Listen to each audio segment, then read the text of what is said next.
Hey everyone, and welcome to this Marvel Snap Beginner's Guide on locations, one of the most important things in Marvel Snap. Now, I know that in Marvel Snap, we tend to spend a lot of time as creators talking about the cards. I mean, they're super fun. Everyone plays card games because of the cards, but what makes Marvel Snap really unique is the way that the locations actually impact the game. There are some locations that have immeasurable impact. There are some locations that have incredible synergy with some cards, some locations that have incredible synergy with some decks. And so what I intend to do here is, because I didn't see any other creators really doing this, I want to do a very comprehensive guide with every location to date, and I want to provide some kind of commentary with some cards that, you know, work well with locations, counter locations, and etc., because I think that's really valuable.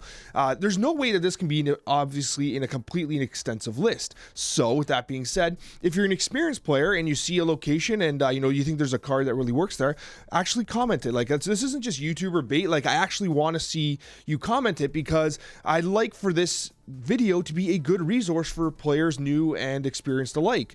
And if you're new to the game and you have a question about a location, ask it below and allow myself or an experienced member of the community to give you a good answer, because I think that this kind of guide will be a really good opportunity for people to really build their understanding of the Marvel Snap locations. With that being said, there is a card that can be used to kind of cheat the locations a little bit, and that's Uatu. Uatu the Watcher can basically peek into locations in advance, and as a result gives you the opportunity to kind of play into locations knowing what their effect will be. And as you're going to see as we discuss these locations, you're going to see kind of how Uatu can be extremely impactful. Now, this is going to be a super long video, so get your coffee ready and enjoy the ride. With that being said, there's a couple things that we really need to note here, and that's that before we get into the locations themselves, we have to talk about the fact that we have cards that can correct locations, which I think is incredibly valuable. You have cards like Storm, which will flood a location. You have Scarlet Witch, will change one location to a random other location. You have Quake, who's going to swap the physical kind of locations of the locations. I know that sounds a little weird, but they swap positions. Then you have Magic, which changes the location to Limbo, making a turn 7. And finally, you have Rhino, who just ruins a location and makes it have no effect whatsoever. It basically becomes a ruins, so to speak. So these cards are important in your arsenal. And if you're new to Marvel Snap, at the very least, you probably want to have Scarlet Witch in almost every one of your decks, because she gives you the opportunity to kind of reset locations that might not be advantageous to you. All right, so we have Asgard. After turn 4, whoever's winning draws 2 cards. There's a couple cards that really do well here. First of all, obviously Killmonger. Why Killmonger? Killmonger's really good because on reveal it destroys all 1-cost cards. And if you're playing on the turns 1, 2, 3, and 4, it's very likely they've played multiple 1-cost cards to kind of contest Asgard. And so Killmonger can be a really interesting tempo play when you play him on 3 or 4 and you blow up the 1-cost units that happen to be in Asgard as it is. Moreover, Juggernaut, who's a really interesting card because he basically knocks cards out of the way. On turn 4, you can play Juggernaut into Asgard, and if you're winning on turn 3, any cards that he plays in addition will just get knocked into the other lanes, which helps you secure Asgard. So Killmonger and Juggernaut are good options here as well. They're just strong cards for something like Asgard. Atlantis. If you only have one card here, it has +5 additional power. That's actually pretty huge, and there's some cards that really take advantage of that. The first is Knowhere and Jessica Jones. Both of these cards really benefit from kind of being on their own. Jessica Jones, if you don't play there, she gets additional +4, and Knowhere gets additional +5. And then when you add in the Atlantis, you can see why Knowhere gets incredibly powerful, and it makes sense, because if you look right here, that little statue looks a little similar to who's there. I just skipped the thing by accident, but what I'm trying to say is that looks a little bit like Knowhere there, and perhaps that's why Atlantis is so advantageous for him. And then you have someone like Magneto. Magneto is really interesting because essentially you put Magneto into Atlantis by himself, so he's your only card there, so he gets the +5, he becomes a 17, and then he drags all the enemy 4 and 3 cost minions into that lane, which results in him getting the buff and them not getting the buff. So you have a chance of trading more effectively with Magneto to win Atlantis solo, while also completely disadvantaging all the other lanes and potentially getting a 3-lane victory. So Magneto is a really clutch play into Atlantis as well. And as I peeked before, we have Attilian. Attilian, after turn 3, shuffle your hand into your deck and then draw 3 cards. Now, Attilian's kind of strange because usually it acts as a bit of a disadvantage because depending on your game state, if you're playing a tempo deck, it might benefit you because if you play on tempo by turn 3, you get a whole bunch of free cards and it kind of works out well. But unfortunately, if you're playing a combo deck and you have your combo, Attilian can be really problematic. It's also problematic with like a Hala deck, for instance. Let's say you didn't have Hala in your deck and then Attilian shuffles Hala into your hand and you run the risk of discarding her, right? So there's some different kind of play arounds for Attilian. The first is Okoye. Okoye is great because the +1 power to every card in your deck, well, that happens on turn 2, and then on turn 4, you basically get 3 cards that are guaranteed to be buffed. Pretty solid. Maximus is awesome too because you play Maximus, the guy gets a bunch of cards in his hand, but then just shuffles them all back in. So Maximus into Attilian is fantastic because realistically, they don't actually get the benefit of the on reveal, which allows them to draw 2 cards, and you get the benefit of the 3/7 power. So that is the way I would play around Attilian. Avengers Compound on turn 5, all cards must be played here. There are a few obvious cards that really work well.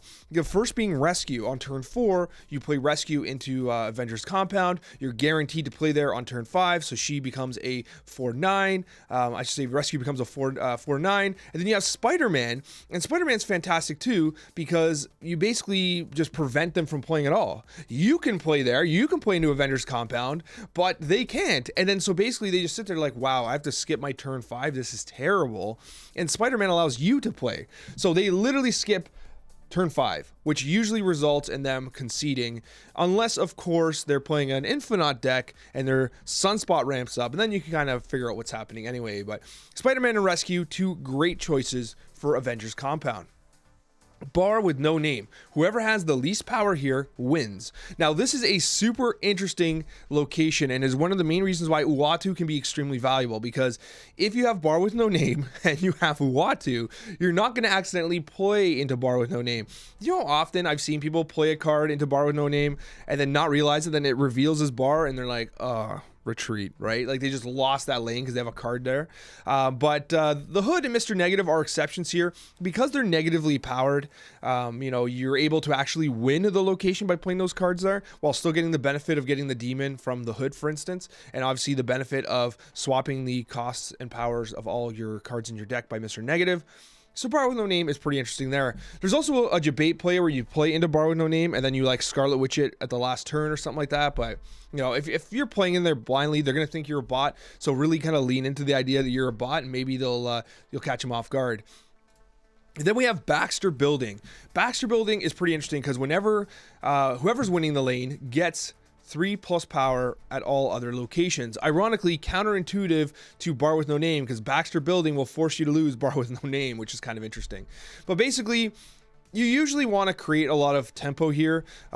Big cards like Destroyer, Infinite, like they'll really benefit from Baxter Building because you're basically taking their concentrated power and giving a little bit of a spread, not quite what Nexus does, which is what we'll talk about later on.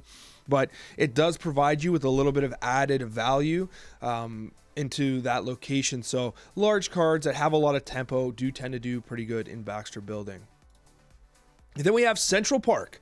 Add a squirrel to each location. Now, Central Park, for the most part, is extremely frustrating, especially as you move into Pool 3, because unless you're playing a Junk or Carnage Destroyer deck, Central Park feels terrible because those location slots are so valuable. You can only play 4 cards per lane, and Central Park occupies one of the slots, which can feel super terrible. And anyway, so Carnage is interesting because Carnage basically gets a +2 from killing the squirrel, and you obviously clear up the lane as well. You have the Khazar Blue Marvel. I mean, they just buff the squirrels anyway. So if you're playing a zoo deck, Central Park is actually kind of fun because, it really kind of allows you to tech into Khazar and Blue Marvel and get some good kind of tempo. But the problem is obviously Killmonger will just destroy all of them. So Killmonger is a big counter, but you can never really rely on Central Park. If you're getting a lot of Central Park, you probably want to play a Destroy deck with like Carnage or Deathlock or something so that you can kind of clear that location up. Then we got Cloning Vats. Cloning Vats is actually kind of interesting because what you can do here is whenever you play a card, you add a copy to your hand. There's a unique interaction with Wolfsbane where you can basically use Wolfsbane to repeatedly proc on the cloning vats while keeping the individual kind of buff from on reveal, which is pretty interesting. Venom is interesting as well because as of recording anyway, you can play Venom into the cloning vats. He'll kind of eat all the units there and then be brought back to your hand with the power that he had upon eating the units, so he gets the additional power, which is pretty interesting because he becomes a 3 cost like 8 or something. And Wolfsbane has that like kind of effect where like you play him, you know, he becomes a 3/3, then all of a sudden he's a 3/7, then he's a 3/12 or whatever. He keeps kind of getting buffed up with the existing Wolfbanes that are in here, and the prior one having the additional benefit of the power from the prior. So I know that sounds confusing, but they kind of stack on top of each other as you play into cloning vats. Other than that, cloning vats I find to be a little awkward because you can't really, like, you still have to pay. It's not like Sinister London, right? Like, you still have to repay the mana on the next turn, but some cards like Wolfsbane in particular really does benefit from cloning vats. Then you have Crimson Cosmos. Cards that cost 1, 2, or 3 can't be played here. I think Jessica Jones is fantastic here. Hobgoblin's great because you literally just make it so that, you know, they have to commit a very large card. They probably just, if you drop Hobgoblin on Crimson Cosmos, they probably just give that lane. Like there's nothing they really do there unless they play Odin on top of them. And then you have Jessica Jones where, you know, she has more value, so she can kind of go in on that lane as a 4 cost and then gets buffed up to a 4/8. Shang-Chi can't hit her as a 4/8, so it becomes a very, very good play on Crimson Cosmos. They can't just zoo into that location. I think these are 2 cards that work really well, but realistically, any large card that can kind of really solidify that location and is susceptible to getting zooed really benefits from Crimson Cosmos. Then you got the Daily Bugle. Get a copy of a card in your opponent's hand. And, I mean, it's kind of just whatever, right? Like, you have no idea what deck your opponent's playing. This is a completely random effect. And so, you know, we'll just throw Spider-Man there because Spider-Man is, you know, we'll stay associated with the Daily Bugle, perhaps, maybe. Who knows? I don't know. But anyways, a little bit of RNG here, but there's not much to say about something like this. Then you got Danger Room. Cards here have a 25% chance to be destroyed. There are a couple cards that can really take advantage of this. The first obviously being Colossus. He will not get destroyed. He cannot be destroyed, moved, or have his power reduced, which is cool. Jubilee's interesting as well too, because if you play Jubilee in, she will play an additional card into the location, and if she gets blown up, it really doesn't matter because the card that she just kind of activated on reveal does not get blown up, and that'll have a lasting presence in Danger Room. So if you're having problems with Danger Room like I do, because if you don't know this, currently bots are designed so they always know not to play into Danger Room. They only ever play into Danger Room if they know with 100% certainty that they're not going to have their card destroyed. It's one of the things about bots. They're a little clairvoyant. They know the result of their play before they do it. So if they go to play into Danger Room and they realize that, oh, the RNG is going to kill my card, they just don't play there. So you don't have that advantage. So it always feels like your cards are getting destroyed by Danger Room all the time. So here are some options to kind of reducing the probability of you getting absolutely wrecked. And then we got Dark Dimension. Cards here are not revealed until the game ends.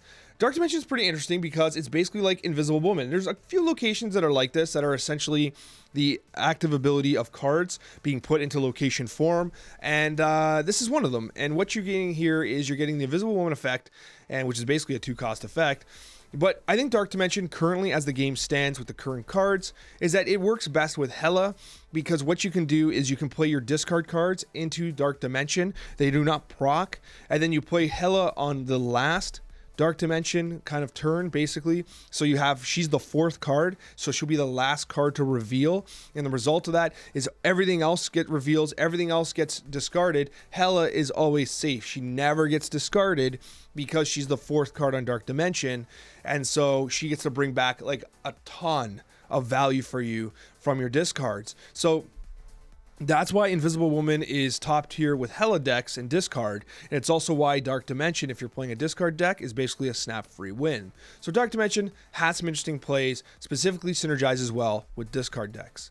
And then you have Death's Domain. When you play a card here, destroy it. Now, there are some cards that benefit from getting destroyed. Nova, okay, one could argue the Hood. One could even argue, I was going to say Mr. Sinister. Why am I forgetting his name all of a sudden? Mr. Negative. It's the other Mr. Mr. Negative has a -1, benefits getting thrown into Death's Domain. Nova's a 1/2. Throw him into Death's Domain and he buffs everybody. Then you got Bucky Barnes. Bucky Barnes puts a Winter Soldier in its place that does not die. So Bucky Barnes blows up, and then you get a 2/6 in Death's Domain, and your opponent probably can't even do anything there. They might be able to move like a Nightcrawler in. If they have a move deck, they can get in there, but this is pretty big. And if you consider that Bucky Barnes is basically the same power as Captain Marvel, you can solo win Death's Domain even if they have a Captain Marvel, provided you play someone like Colossus too, who again can't be destroyed. And I think this kind of is one of those things where people sleep on Colossus as a card sometimes, because what it really does is it allows you to always have this flexibility around a lot of these negative style locations. And I think Colossus is absolutely god tier in that sense. Moving on, District decks replace both decks with 10 random cards. And this is peepo sad because, I mean, you can't really prepare for this. When this happens, you get 10 random cards and you're just like, great. And the other player is the same. So this is like a random RNG. In fact, I'm glad these exist to make the game a little spicier, but I mean, there's no real counterplay or any advice I can give you. So peepo sad. And then we got Dream Dimension. On turn 5, cards cost 1 more. Now, the interesting thing about this is that you likely are going to be able to counter this by pulling Jubilee. Now, if you can sneak out a Sarah using like Psylocke, who gives you additional energy, or Electro or something like that, then you kind of counteract it. But Dream Dimension is one of those locations that really doesn't have too much counterplay. You almost just have to be like, okay, I guess it's the best I can do, right? Because with Jubilee, she'll still be a 5/1. She's going to pull a card from your deck, and if you're playing a Jubilee deck, you probably have large targets, so they do come in for free, so to speak. So she is a bit of a counterplay, and Sarah, if you can sneak Sarah out before Dream Dimension comes, you counteract its effect. However, obviously, you cannot play Sarah on turn 5 with Dark Dimension because she's going to cost 6. So if you do not have a method of getting Sarah out there before, she's effectively useless. So Dream Dimension can be one of those locations that you want a Rhino or you want a Scarlet Witch, because especially if you're running a Sarah deck, because there is not too many workarounds around Dream Dimension. And then we have Ego. Ego takes over and plays your cards for you, and this is a pure peepo prey situation. Ego's AI sucks, and it's done so intentionally. It literally plays whatever energy you have randomly into random locations with no intelligence. It literally just throws your cards onto the board completely randomly. You have to end your turn to confirm the move, but you cannot modify it, and both players are at the whim of Ego. You could literally have the best play possible, your huge rescue combo, and Ego just throws a card in the other lane. Like, Ego does not pay attention to any combos whatsoever. It is literally a watch and pray situation. So again, no counterplay for Ego. Cool that it exists, lots of fun, but also super frustrating. Then we have Elysium. Elysium, cards cost 1 less. Hey, Sarah's back. It's basically the Sarah effect, right? And you can actually combo it with Sarah, so your cards cost 2 less, which is kind of cool. But mainly the decks that really benefit from this are Mr. Negative decks, because Mr. Negative decks really, really like to get a lot of massive turn 6 and 7 plays. On turn 5, you drop magic, and on turn 6 and 7, you literally just play your entire hand, right? That's kind of what Mr. Negative wants. And having Elysium, and perhaps even Sarah in your deck as well, just allows you to completely just zoo the opponent with high quality cards. So Mr. Negative, definitely a lover of Elysium. But I mean, it's just a good overall location. Like, no one's going to complain about cards costing 1 less. But Mr. Negative decks definitely do appreciate Elysium. Then we got Fisk Tower. When a card moves here, destroy it. There are a couple cards that really benefit from this. Polaris, who forces a 1 or 2 cost card from the opposing side to forcibly move to your location, will destroy that card as it moves into Fisk Tower. Arrow basically will move a card, all enemy cards played on that turn, to that location, and it actually is a move, so they will get destroyed, which is absolutely insane. You have Magneto, who once again, all 3 and 4 cost cards will get moved to this location, so you put Magneto there and you just literally pull the 3 and 4 cost cards and they just explode. There's a lot of value there. I really do like the arrow effect, even though, as you can see, it's grayed out. I do not have arrow. And, I mean, this is... listen, if you guys are brand new to the game, you guys are going to get very used to just not having certain cards all the time. It's part of the collection level. It's part of what makes the game good, too, because you can never fully predict what someone's going to have. But arrow is a really cool effect. You can even play arrow on turn 6, to be honest with you, because it literally just will replicate whatever they play and slide it into Fisk Tower. It's an absolutely insane combo. Then you got Gamma Lab. After turn 3, transform all cards here into the Hulk. Quicksilver is good. Why would Quicksilver sucks, but Quicksilver and Mr. Sinister are good because turn 1 you just put Quicksilver in there and becomes a Hulk. Mr. Sinister gives you 2 separate cards. You get Mr. Sinister himself and a clone. So now with Quicksilver and Sinister, you got 3 into Gamma Lab, and that's pretty good. That's pretty good. And then, I mean, if you see Gamma Lab a lot, you want your boy Shang-Chi, because these Hulks are going to come out at 6 cost 12 powers, and your opponent's going to be sitting there all high and mighty, like, I got 4 Hulks. What are you going to do? And then you drop Shang-Chi and just punch them all into oblivion, and they just lose the lane. And I've done it so many times. I have shorts of me punching out Gamma Lab Hulks with Shang-Chi over and over again. It is so good. It is so satisfying. So if you're seeing lots of Gamma Lab, or if it's a featured location, you got to use Shang-Chi. It's absolutely clutch. Grand Central. After turn 5, put a card from each player's hand here. Obviously, this will benefit large turn 6 cards that you can kind of sneak out for free. You can't really plan around Grand Central, but usually what you'll want to do is you want to get a card out there and have another turn 6 play. So like if you have a deck with like, I mean, I'm using these massive cards, but if you have Magneto and you have America Chavez, then obviously like pull Magneto, play Chavez on 6 is perfect. But this is one of those locations that it's very hard to play around.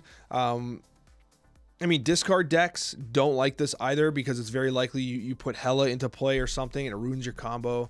There's a lot of things about Grand Central that can be a little awkward, but generally speaking, what you really want is you want a large card to be brought in for free. So you want to play and plan around that, so especially with how you play your hand, because if you only have 1 card in your hand at the end of turn 5, it's guaranteed to be the one that gets pulled in. And then we have Hala.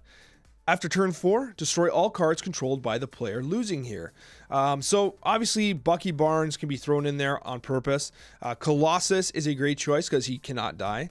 But there's actually a card in here that I did not include, which I should have, and that's Angela, because Angela on turn 2 basically becomes a ramping factor that when you play like a turn 3 play, like a lizard and a Nightcrawler into Hala, she ramps up so much with 4 additional power that if the enemy contests the location, it is very likely that all their cards get destroyed. It usually ends up being that whoever's owning that location by like turn 2, the other player just doesn't play into it because they're scared that they're just going to get destroyed. Obviously, you can benefit from that with like Bucky Barnes, Nova, and stuff like that if they're winning it, so you can throw on purpose. But Angela's a great play into Hala as well, especially as you play cards on top to kind of buff her up and ramp her. Hell's Kitchen. Draw 1 cost card from your deck. I mean, you just draw 1 cost card from your deck. There's not all that much to it, right? And so here's a couple 1 cost cards. I hate Rocket Raccoon. I think this card is very poorly played and should just probably be a 1/3 to be really worth it. I think this might be the worst card in the game, honestly. Nightcrawler's great. Uatu's decent enough. But Hell's Kitchen, you draw a card. What can I say? Hellfire Club. Cards that cost 1 can't be played here. And I have a picture of Goose. Why would I have a picture of Goose? Well, I think it's interesting because if you play a couple cards there into Hellfire Club and you're expecting them to like play a large card to kind of offset it, you just slide Goose in there and suddenly they can only play 2 and 3 cost cards, and yet you've had the ability to play like your 4 cost cards there, right? So if you play Goose on turn 5 into the location with a 3 cost card in conjunction, suddenly if they had a plan for turn 6, they can't do anything on Hellfire Club. You just win the location because of Goose's ability to completely make it so that large cards can't be played. So really they can only play 2 and 3 cost cards there, and you've already kind of played into that location knowing that you're going to drop Goose is a huge advantage for you. The Isle of Silence. Ongoing effects are disabled here. There's a couple cards that really benefit from this, and I believe them to be Red Skull and Typhoid Mary, both of which are huge value cards with similar kind of concepts. Typhoid Mary coming in at a 410, but has the negative ongoing ability that all your cards have -1. And then you have Red Skull that gives the opposing enemy cards in the location additional 2 power. But he's a 5/15, which is huge. If you consider that Destroyer is a 6/16, Red Skull's massive. And if you have an ongoing effect being disabled, then Red Skull basically comes in for free as a 5/15 and is absolutely insane tempo-wise, as is Typhoid Mary. So, I mean, these are great cards for Isle of Silence. Do not play your Iron Mans here. Do not play your Iron Mans here because any ongoing effect is going to get destroyed. Another good card for here is someone like Lizard, because if you play Lizard and they get zooed in, then Lizard does not get negatively impacted. So, Lizard, another good choice. Jotunheim. After each turn, cards here lose 1 power. This can be really frustrating, especially if you're new to the game and you're playing like Zoo decks and you throw out Squirrel Girl and she drops a scroll into Jotunheim. You had no idea, and it feels really bad and sad, and you're like, damn. But Colossus does not get affected by it. Green Goblin and Hobgoblin just simply get like more damaging to them over time. Like Green Goblin, you throw him in on turn 3, and by turn 6, he's a 3-cost -6. He's almost as strong as a Hobgoblin. Hobgoblin just ticks down to like -9, -10, right? So very, very big plays with this particular location. Usually people avoid it and kind of try and play a very large card on the last turn, or again, you can just Rhino it or something along those lines. Kyln.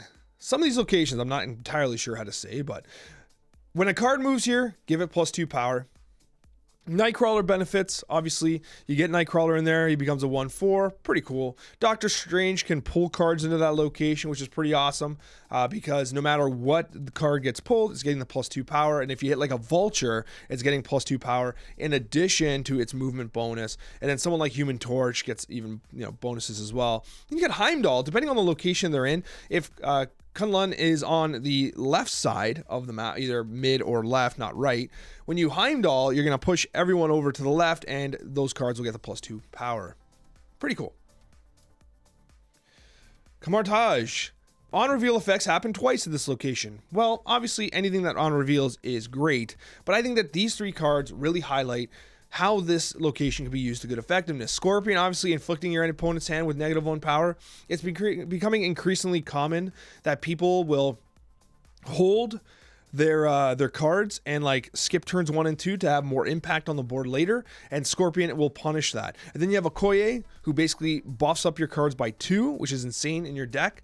And then you have Ironheart, which is going to be a 3-cost 0 power that literally gives 3 instances of +2 power twice. So that is a lot of extra value because you're essentially getting 6 + 6, which is 12. So it's not really a 3-cost 12, but it kind of actually is because it does hit random units on board. However, you often don't play it on 3 because that means you're only hitting 2 cards, generally speaking. So you usually play it on 4 or 5. But anyways, I digress. But Ironheart would be a really interesting card in this location as well. But again, any card that has an on-reveal effect is likely to benefit. But I think that these 3 in particular do benefit a lot. Knowhere. On-reveal effects don't happen in this location, so it's the opposite. And Destroyer just doesn't destroy your cards and is a 6/16. That's pretty good. You have Maximus, a 3/7 that doesn't provide your opponent with cards. That's pretty damn good too. Knowhere is okay in my book. Now, obviously, you got to be very cognizant of what cards you're playing into Knowhere. Ongoing effects will still work. I see like a lot of beginner players like, oh, I have my Iron Man, but I don't want to play into Knowhere. It's like, well, no, play into Knowhere. Like, that's an ongoing effect. It's totally different. This doesn't say that card effects don't happen in this location. It's just on-reveal effects don't happen at this location. So it's just the on-reveal ones. So be more than happy to play your Iron Mans and your Lizards and your Sarahs into this location. If anything, it might discourage your opponent from playing into that location, unless, of course, they got Destroyer. Kyln. You can't play cards here after turn 4. Nightcrawler's pretty good because you can just sneak in there after turn 4. Iron Fist is good because you can punch someone in there after turn 4. And Jessica Jones is an amazing tempo play because you play at turn 4, and then they're like, haha, I'm winning by 1, and then Jessica Jones just pops up and wins the location, and they can't play into that location after turn 4. So she gets the +4 on turn 5, which is super valuable, and obviously you can't play cards into it. Lechuguilla. I don't know how to say this at all. That was a pure guess. When you play a card here, shuffle 3 rocks into your deck, and it is peepo sad because This location, there's a worse location that's called Subterranea, which is absolutely infuriating. At least this one you have control over it, but it feels pretty bad. Like sometimes if you're playing like America's Chavez decks and you have your turn 4, 5, and 6 combo, like you play into it anyway, it doesn't matter. But generally speaking, you don't want to play into this location early because it'll completely ruin your card draw. It'll make things really difficult for you. So generally speaking here, this is a good candidate for like, you know, Rhinoing or something like that. But generally speaking, what you really want to do is hold off on that and just play on curve, and then eventually when you know you have your combo pieces and your draw doesn't matter, then you can play into the location. Lemuria. No cards are revealed this turn. Cosmo can be fascinating here because if you have initiative, your Cosmo will reveal first, and then they'll have two full turns of reveals happening at the same time, and Cosmo can block them all at once. And then of course you have the Lady Sif. This is like a mini Invisible Woman effect. And so, you know, if you have Lady Sif and you throw her out there and you don't have your death yet, and then death gets drawn into your hand next turn, Lady Sif activates, gets rid of death and not your Hala, it can be really advantageous. But generally speaking, it does slow down your on reveal. So if you on reveal, it actually holds that from happening, and then the on reveal occurs on the next turn. So cards like Hawkeye could be negatively impacted because, or like Hawkeye Rescue, well, you're not going to have Rescue with this anyway, unless it gets Scarlet Witched or something. But those on reveal effects will actually hold out that turn until they actually are played proper. Then you got Limbo. There's a turn 7 in this game. So a lot of people may not realize this, but not only is it Magic's actual effect, but it actually is a card that it's a location that can just pop up as well. So it's both a Magic's ability and a random location. And obviously the best deck for this is Mr. Negative, without question. Mr. Negative really benefits from Limbo, really benefits from that 7th turn. Not only is it another free negative draw that you get, but it gives you more opportunity to zoo your hand out. Limbo is like an immediate snap for Mr. Negative decks, especially if they have Mr. Negative at hand, because it basically means that you don't have to commit 5 mana on turn 5 to play your Magic to get Limbo. You can just not worry about Magic at all and just win the game. And then you have Lost Diablos Base. After turn 3, ruin a random location, and that's exactly what Rhino does. So it's basically the Rhino effect, where a random location will get destroyed. This has some effect, like some locations don't matter, like any effects of like after turn 3 or whatever, you know, swap your hand or whatever, like that doesn't really have that much of an impact. But you'll have like Jotunheim, and you'll have Asgard, you have all these things that happen on like turn 4 consistently, or you have the Nexus, and then suddenly Lost Diablos Base just blows up the location, and it kind of throws a curveball into the play. I actually really like this. I really like this location design. The idea of having a location that neutralizes other locations, I think, is pretty damn cool. And then you got Luke's Bar. When you play a card here, return it to your hand. Korg's awesome because basically you can just keep Korging into it and keep throwing rocks into their hand at 1 mana. Black Widow, you basically just prevent him from drawing for the rest of the game. And finally, Jubilee is pretty interesting too, because you play Jubilee into Luke's Bar and Jubilee gets knocked back, but Jubilee pulls the card in and that card remains. So Jubilee is actually a really interesting play into Luke Bar, because then you'll actually maintain a presence there. And of course you can still move cards into it like Nightcrawler, but like honestly I think the most oppressive is probably Black Widow, because they'll just never draw a card for the rest of the game. So that can be kind of funny, and they're obviously like wasting space with the Widow's Bites nonstop. But Luke's Bar, not all that common, you don't see it very often, but it's a fun one. Mindscape, at the start of turn 6, swap hands. Another Peepo Sad. You can't really counterplay it other than, you know, if you have like your turn 6 combo and Mindscape's out, like if you're doing Wong Spectrum and like you're literally holding Spectrum and you're watching Mindscape tick away, you have to Scarlet Witch it. You have to flood it with Storm. You just have to use one of the correction cards we spoke about earlier to fix Mindscape. And that's why the location correction cards seem to be so valuable, and they should almost have like a slot in almost every single deck, because Mindscape will literally just dismantle every turn 6 combo deck, like Destroyer decks. You know, as I mentioned prior, right, the deck with and you know what I mean, like Mindscape, like if you have Spectrum and you have Wong and you play Wong and then you have Mindscape and you're holding on to Spectrum, you know Spectrum's going to go to the other side. And it's useless for them because they're probably not playing that many ongoing cards, but it ruins your combo completely. So it's very important that Mindscape is dealt with a location correction card. And then we got Miniaturized Lab. On turn 4 and 5 and 3, actually the way I read that was awkward, no cards can be added here. And I like this because if you slide, it's basically the Goose effect. Nobody can play 4, 5, and 6 cards here. But I mean, no, it's not. Hold on, let me correct myself there. It is not the Goose effect. But what you can do is you can slide Goose in there on turn 2, and then it makes it that on turn 6, they really can't play a big card there, right? So basically, Goose makes it like, hey, if you didn't play here on turn 1 or 2, you probably just lose this location. And Lizard is probably the best card for this location because it's very unlikely they can't zoo into it unless they focus on turn 6 and 7 dropping 4 cards there, and they have to all be 1 or 2 or 3 costs because of Goose. It's very likely Lizard's 2 power 5 energy is actually super legit in Miniaturized Lab because they don't have the means to actually counter his ongoing. So I think that these are 2 cards here that you can play one on play a card on here on turn 1, play Goose in there on turn 2, and just laugh. Mirror Dimension on turn 4, transform into one of the other locations. Not much to say. Very random, but basically another location is selected. Now bear in mind that if you have another location that is really problematic, like Jotunheim, and you have someone like a Scarlet Witch or you have Rhino, and you can destroy the location and have a more favorable location replicate for your deck, that is something you might want to consider.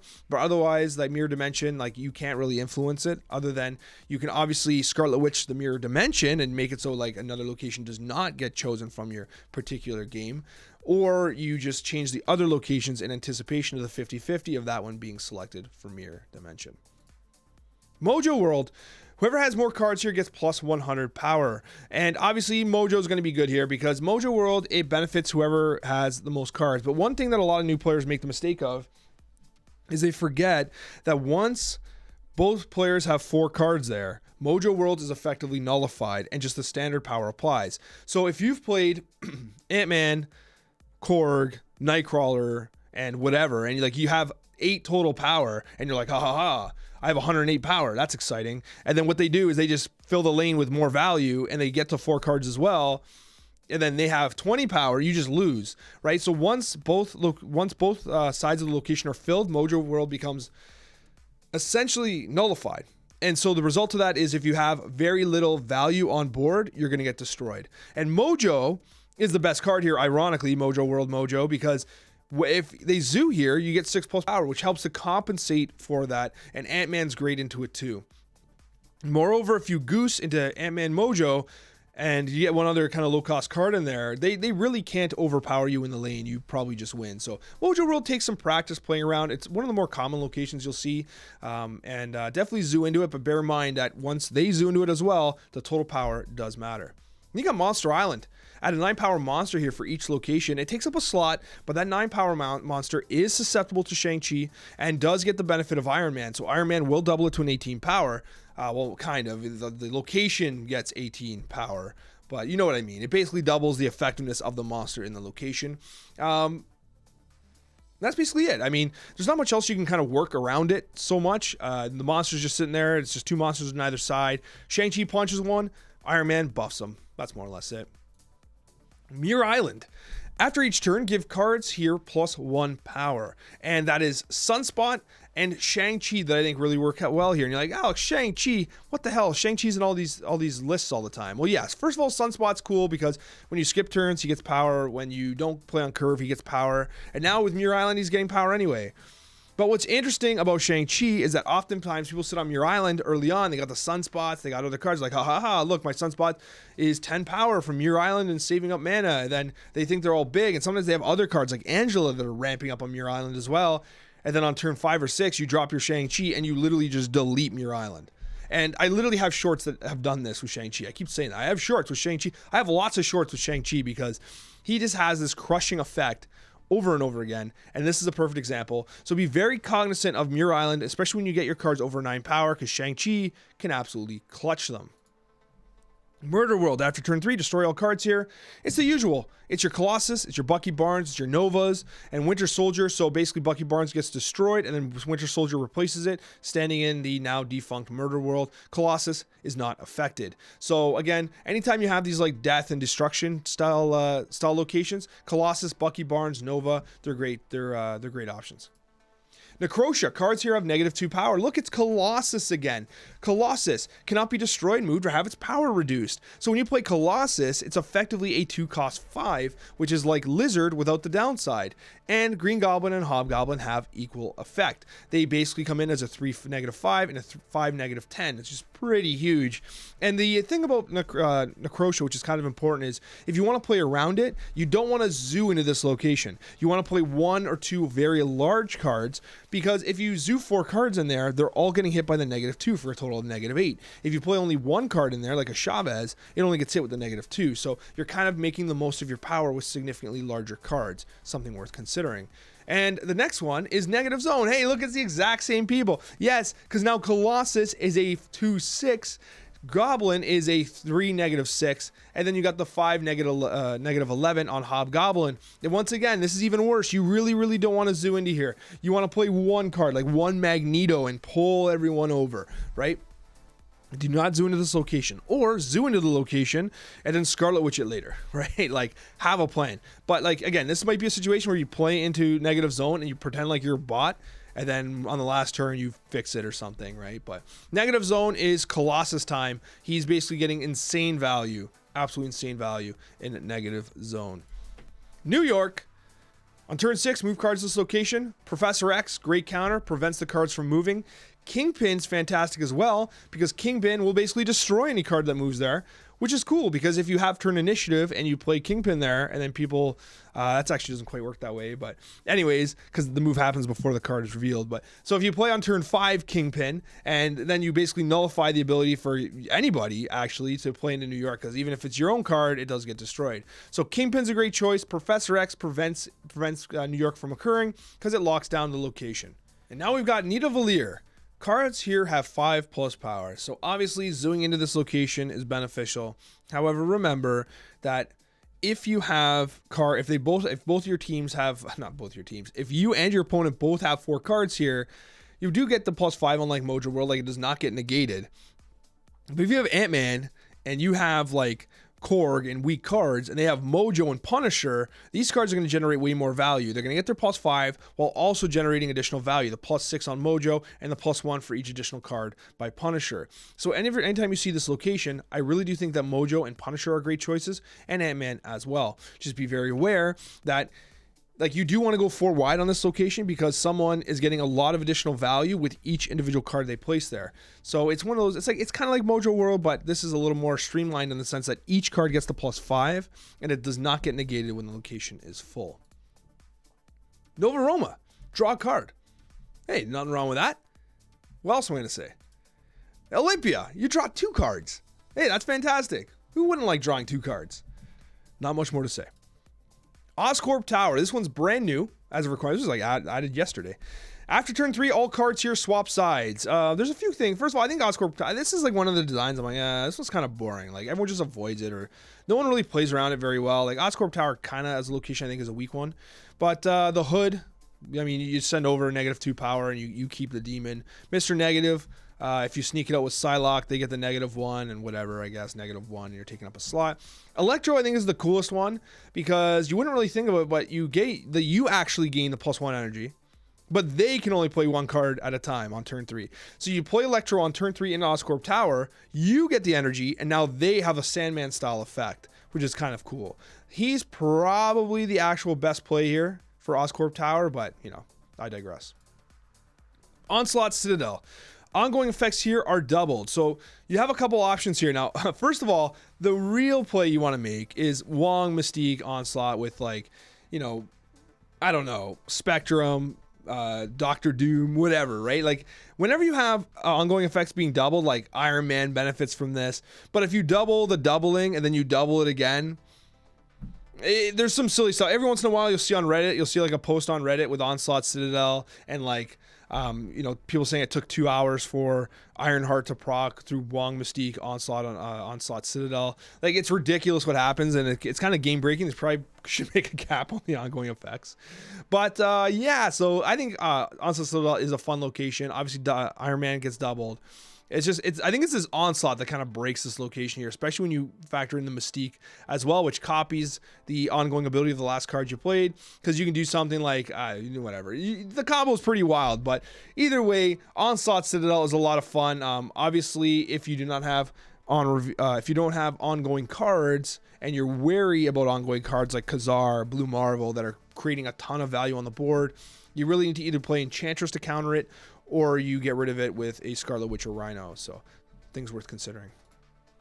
Project Pegasus, +5 energy this turn. I mean, what else is there to say? I mean, you're able to sneak out Mr. Negative pretty fast, which is great. You can make an epic value play on Doctor Doom, fill the lanes with Doom bots worth 5 and Doctor Doom himself. You create a lot of value. You just play a big card. Hulk Smash. And I mean, at the end of the day, you want to make the most of your energy. Like if you're playing a Mr. Negative deck, you want to get Mr. Negative out. So now that you're drawing through negative cards, you just want to have the most highest impact play. I mean, even if you play Sunspot and eat the mana, but I mean, that's kind of weak to some extent. That's all that can be said about Project Pegasus. You can't really plan around it as much, right? If it's a featured location, sure. But other than that, like, because I mean, you're guaranteed on turn 1 to be able to play a turn 6 card, right? Because you have the turn 1 mana, and even if it's the first location, you get +5 for a total of 6. So you can basically play any card in the game, except for death. Sakar. Put a card from each player's hand here. Well, you just got to pray for a big card getting thrown over, because if it's not a big card that gets thrown over, you're just kind of a little sad. But again, this should have been a Peepo Pray, I think, because realistically, you can't plan for Sakar.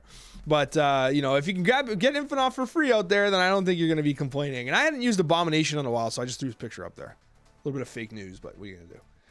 Sanctum Sanctorum. You cannot play cards here. Well, Nightcrawler can deal with that.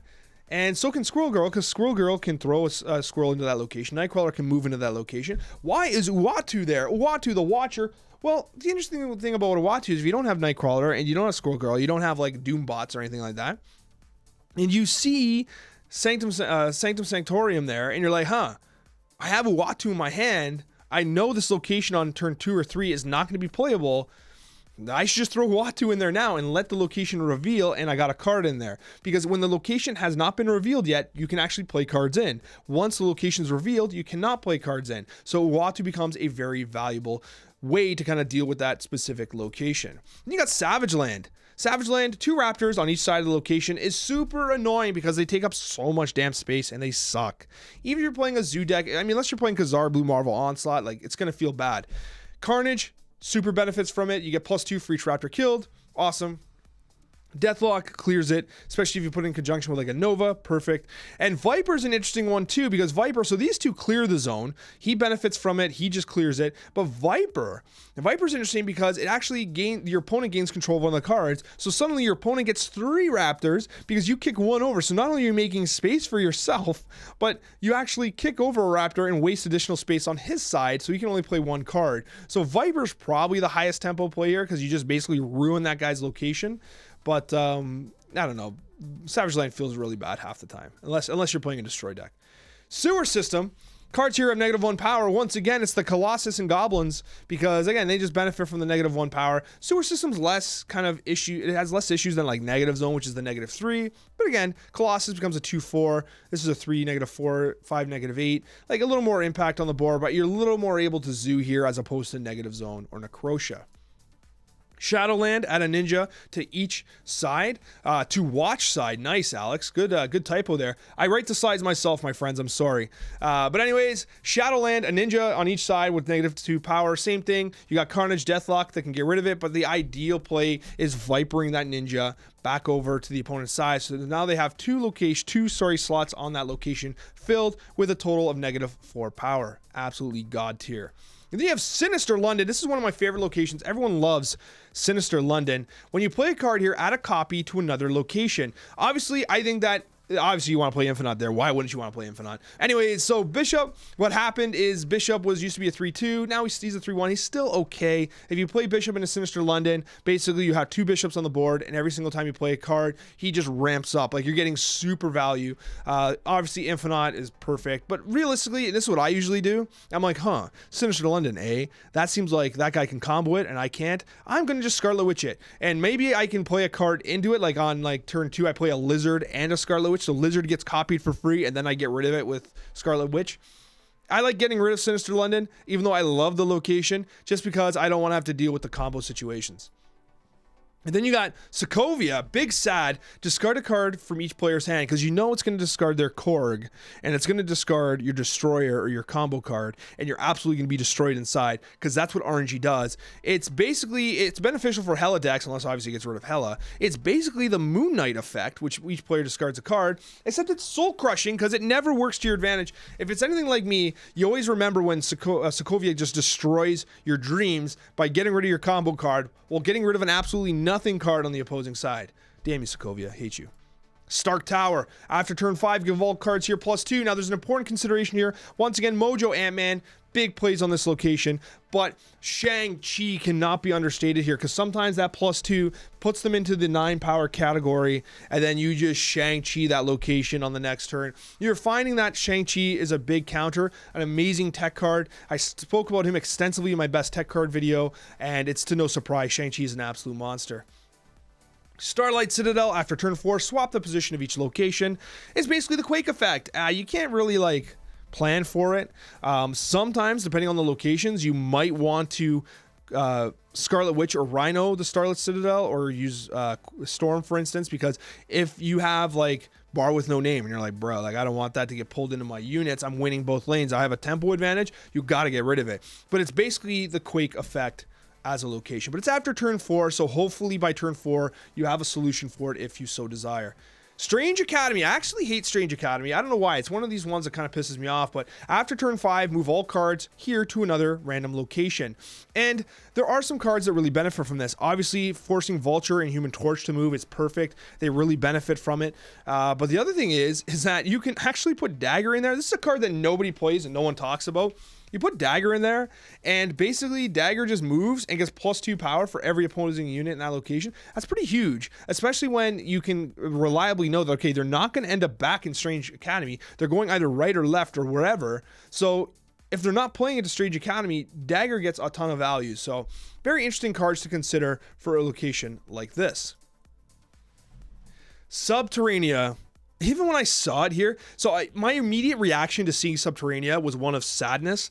My immediate physical, emotional reaction to seeing Subterranea on my screen actually broke me. I actually sat back and actually had this moment where I was like, I hate this location so much. No one likes this location. I would not be surprised if Second Dinner got rid of it. Shuffle 5 rocks into your deck. It's just so bad. The only one that could possibly benefit is Patriot Mystique, because Patriot gives +2 to all cards that don't have value or don't have abilities, which rocks don't. But overall, you see Subterranea and everyone gets pissed off. No Marvel Snap player likes Subterranea. Comment down below if you do. And, I'm sure you'll feel the ire of the community. The Bifrost. After turn 4, move all cards one location to the right. It is the opposite of Heimdall. Move to the right on the Bifrost, move to the left on Heimdall. And obviously, Kraven and Vulture really take advantage of this. Kraven because he gets the +5, but Vulture because, of course, he benefits from anybody moving on in, getting the +2 so he can ramp up very quickly if you play him into that location, knowing that, hey, people are going to be moving here. Nice. The Big House.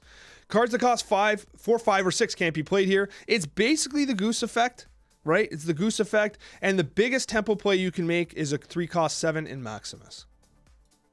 The Hub, add a random card to each player's hand. It's just people pray. There's nothing you can do. It's one of those things where you pray for the best, hope for the best.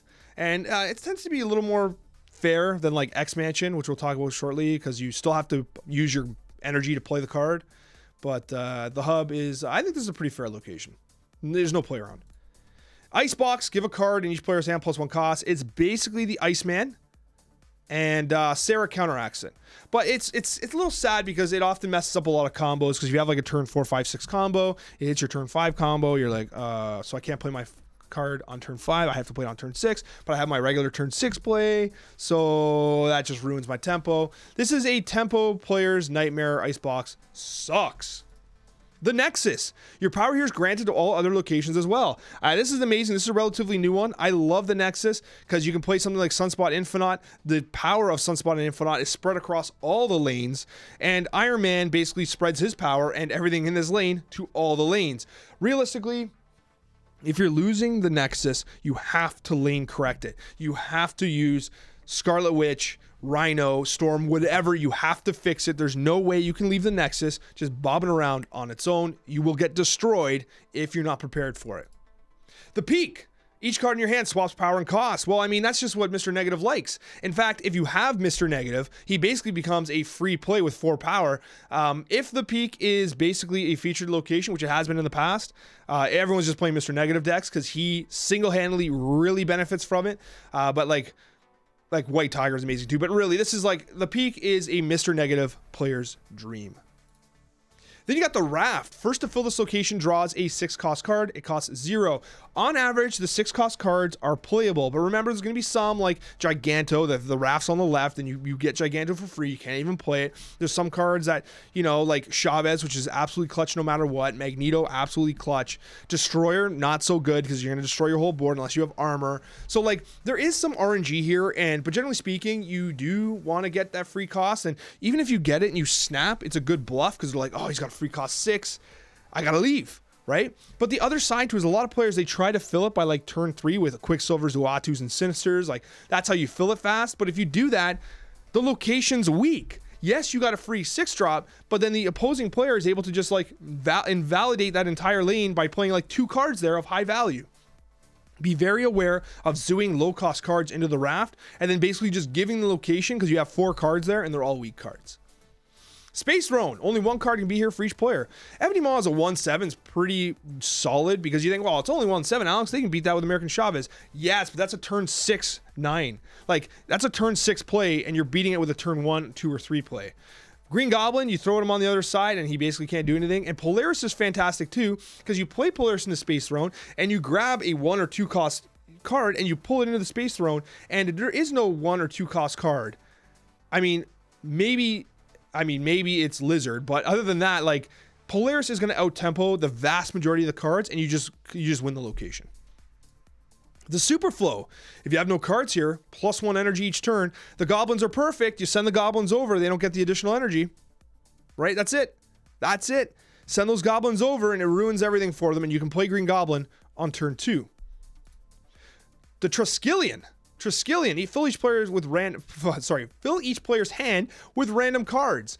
The collector benefits from this because when you draw all these cards, the collector just ramps up because those cards didn't start in your deck. And Quinjet is awesome because now all those cards cost 1 less. And the real dream is getting Quinjet from Triskelion, which I think Broad and company have programmed in, because so often I'm like, hey, Triskelion, why did I get a Quinjet? Unbelievable luck. I think they actually have a higher probability of pulling Quinjet to make this location more fun. But anyways, there's no real play around here. You actually lose a draw on the next turn because your hand's full. But regardless, this is pretty interesting. Then you got the Vault. On turn 6, cards can't be played there, but that doesn't mean that you can't impact that board. Magneto can pull cards out of there to make it so that any value that's there from the opposing cards that are 3 or 4 costs get drawn away, allowing you to win. Captain Marvel can fly in there after turn 6, and Doctor Doom can add Doom bots, which will reach into that location. So the Vault is not all that shut down after all. Then you have Tinker's Workshop. +1 energy this turn. It's basically the Psylocke effect. Sunspot takes advantage of it, but also Mr. Negative helps you get Mr. Negative out a little quicker if it happens to work hand in hand with either Psylocke or coming out on turn 3. Then we have Titan. 6 cost cards cost 1 less. No one's going to complain about that, but it really benefits Nick Fury because Nick Fury will add 3 random 6 cost cards to your hand. Very beneficial. And Titan is going to allow you to really make use of multiple plays for Nick Fury, if possible, especially if you're able to play Magic. But then again, if you're playing Magic, can you play Nick Fury on turn 6? I don't know. Hard to see. Maybe you Psylocke him out, get him out there early. TVA after turn 4 end the game. Nightcrawler gives you the ability to sneak in wherever you want. Maximus is huge value that they're not able to contend with. And Lizard is a 2/5 that they really can't fill the lane up against. So TVA with these cards becomes a straight up free win because it's just so much tempo that they're not able to take advantage of the downsides. Wakanda, cards here can't be destroyed. Obviously, Ant-Man and Destroyer work really well here because Ant-Man's often countered by the Killmonger. Destroyer is a card that destroys everything on your side, so Wakanda allows you to protect those cards and minimize the impact of Destroyer. And then you have Shang-Chi, which is... This is the first time that Shang-Chi gets wrecked here because Shang-Chi can't do anything into Wakanda. And unfortunately, you play Shang-Chi into Wakanda and he doesn't destroy anything. He's a 4 cost 3, which is terrible. And Killmonger is big sad with Wakanda as well. And then you got the Wakandan Embassy, an actual good version of Knowhere. Knowhere used to be +2 power to everything in your hand, and then they nerfed it to just +2 random cards, and they changed it to +2 to just 2 leftmost cards in your hand. Knowhere kind of sucks. Wakandan Embassy kind of awesome, but unfortunately, you can see this was the original idea for what Knowhere was supposed to be, and it got changed. There's no real play around here. Just be aware of Shang-Chi's if it pops you up over 9. Washington, D.C., cards with no abilities have +3 power. I'm Canadian. I didn't realize until someone in Twitch chat notified me that this is a political joke. But anyways, cards here with no abilities get +3 power, and that is what Patriot pretty much does, except it's +2 power. Obviously, the Thing, Misty Knight, Abomination, Hulk, Rocks, anything along those lines will benefit from Washington, D.C., as they inherently have no special abilities. Weird World, both players draw from your opponent's decks. That's just big sad. You're going to start with your hand and then basically play into your opponent's hand as well, which is kind of weird, but that's Weird World. People sad. Westview, big prey. Turns into a new location on Turf 4. It can be anything. It could be Jotunheim. I mean, it could even be Weird World. You don't know what it is, right? So Westview, you just pray for something that benefits you, and if not, you get rid of it with someone like Scarlet Witch. World Ship, destroy the other locations. You need to know if that's going to happen because of Watu, because you don't want to put weak cards in that location. Because if World Ship comes, you want to play your turn 3, 4, 5, and 6 cards there in combination with each other to have the biggest impact on the board as possible. And it's basically what Galactus does. Galactus just destroys everything, so that's basically what World Ship does as well. But Watu really saves you from World Ship. It is a rare location. It does not happen very often, much like Ego.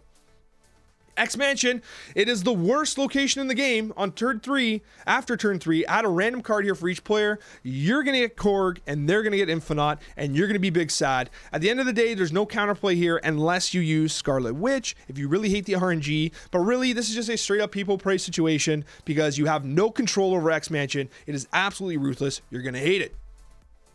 Xandar, cards here have +1 power. It's a zoo-style situation, and Punisher's excellent here, Ant-Man's excellent here, and Mojo is probably the best here, but I do like Punisher here as well. It really helps you to solidify the lane and get some added value as they try and zoo in as well. All right, and that's it for us. We actually made it to the end. An hour of video content all about Marvel Snap locations, and I really think you should watch this next video because it is a continuation into my beginner guide series, and I think it is going to be immensely valuable for all Marvel Snap players. Thanks for watching, and we'll see you in that next video.